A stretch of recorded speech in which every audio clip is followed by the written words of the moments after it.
Welcome back to another story, to another episode. Well, today's topic is how to find what is lost. So, I always thought the right idea, and this is growing up, I always thought the right idea of finding something was looking for it, right? You just look for it if you can't find it. But it actually takes more than that.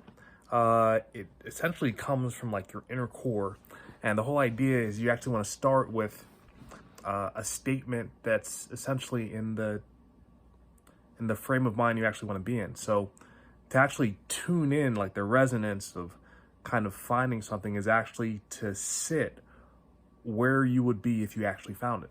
So recently, my daughter, lost her Fitbit, and she just did not know where it was, and neither did I. So she said, "I think I left it in the bed, Dad," but we hadn't found it for days. So I can remember waking up, about to take Sydney to school, and hearing this faint buzz in the background. Buzz, buzz, buzz. And I'm like, what is that? And it took me a little while to realize that that was actually her watch. And that was the alarm going off that actually made it buzz. So it took me it felt like a very long time to actually find it.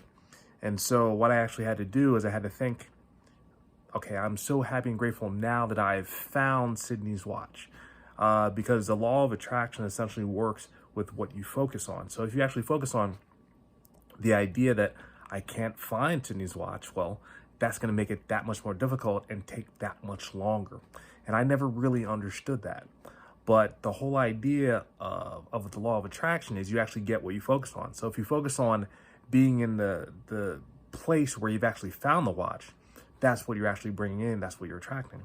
But if you focus on, I can't find it, well, you're focused on the feelings and kind of everything going around the idea of not being able to find something. So if you're actually looking for something that's lost, that's the first step you actually have to take.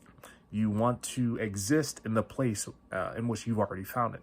So the story I actually had to go through was actually a little bit of a funny one, because the nice thing about the Fitbit is it does buzz. That's the only alarm that it gives. So if it was any other watch, I probably would not have a chance.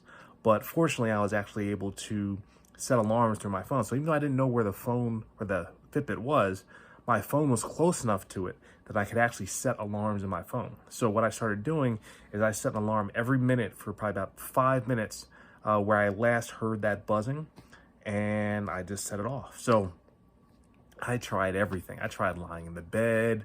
I listened left. I listened right. Every time I moved in one direction, the noise got fainter. So finally, I just started stripping the bed, took everything off, took all the pillows off, and sure enough, it just fell out. So I'm happy I found it. I was actually able to charge it because it was actually almost dead, and it probably would have been that much harder to actually find. But fortunately, it was still working. I was able to find it, was able to recharge it, and I was able to return it to her today. So that's all with the mindset of finding something that's lost, just existing in that place where you've already found it. And the next thing that I'm looking for is actually a Yeti. Now, I'm not looking actually for the mythical beast that you actually find in the Arctic or the snow or anything, but I'm actually looking for my Yeti water bottle. So that's the next thing on my list, how to find a Yeti. So I had to get into that same place as though I've already found it. And well, I'll let you know if I actually fare well with that. But that's the next thing that's in store. So I hope you appreciate this this clip, this small piece of advice, because mindset is everything. It gets you started, it gets you moving in the right direction. And so hopefully this helps out you if there's anything that you're looking for. So until next episode.